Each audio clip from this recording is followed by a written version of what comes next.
বুবলির সাদা ব্লাউজ বের করে ফটো তোলা দেখে অবাক শাকিব খান। হ্যালো ভিউয়ার্স, বিস্তারিত জানতে চ্যানেলটি সাবস্ক্রাইব করে সম্পূর্ণ ভিডিও দেখতে থাকুন। সুপ্রিয় দর্শক, বর্তমান সোশ্যাল মিডিয়ায় বেশ আলোচনার সমালোচনার মধ্যে থাকেন শবনম ইয়াসমিন বুবলি। কখনো বা ব্যক্তিগত জীবন নিয়ে, কখনো বা কেরিয়ার জীবন নিয়ে। বেশিরভাগ সময় এখন ব্যক্তিগত জীবন নিয়ে বেশ সমালোচনার মধ্যে থাকছেন তিনি। মাঝে মধ্যে আবার কেরিয়ার জীবনে অনেক ফটোশুটের ফটো নিয়ে বেশ সমালোচনার মুখে পড়েন তিনি। ঠিকই তেমনই সামাজিক যোগাযোগের মাধ্যমে শবনম ইয়াসমিন বুবলির বেশ কয়েকটি স্থির ফটো ঘুরপাক খাচ্ছে, যে ফটোগুলোতে শবনম ইয়াসমিন বুবলিকে দেখা যাচ্ছে সাদা পোশাক পরে দুর্দান্ত লুকে অনেকটিতে ক্যামেরাবন্দি হয়েছেন। তবে ফটোগুলো নিয়ে বেশ সমালোচনা হচ্ছে সোশ্যাল মিডিয়ায়, কেননা শবনম ইয়াসমিন বুবলির সেই ফটোগুলোতে ব্লাউজ বের করে ফটো তোলা হয়েছে, যে ফটোগুলো নিয়ে ইতিমধ্যে মন্তব্য করতে দেখা গেছে অনেককেই। আর এবার শবনম ইয়াসমিন বুবলির সাদা ব্লাউজ বের করে ফটো তোলা দেখে অবাক হয়েছেন শাকিব খান। শাকিব খানের এক ঘনিষ্ঠ সূত্র থেকে জানা যায়, শবনম ইয়াসমিন বুবলি এমন পোশাক আমি মেনে নিতে পারি না।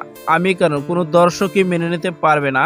তবে শবনম ইয়াসমিন ধীরে ধীরে অন্য খারাপ মেয়েদের মতো হচ্ছে, যে কেউ দেখলেই বুঝতে পারবে এমন পোশাক আশাক দিয়ে এমন মন্তব্য করবে। এমনই ভাবে মন্তব্য শাকিব খান। তো সুপ্রিয় দর্শক, ভিডিওটি আপনার কাছে ভালো লাগলে একটা লাইক দিন। নিত্য নতুন ভিডিও আপডেট পেতে চ্যানেলটি সাবস্ক্রাইব। অসংখ্য ধন্যবাদ পুরো ভিডিও উপভোগ করার জন্য।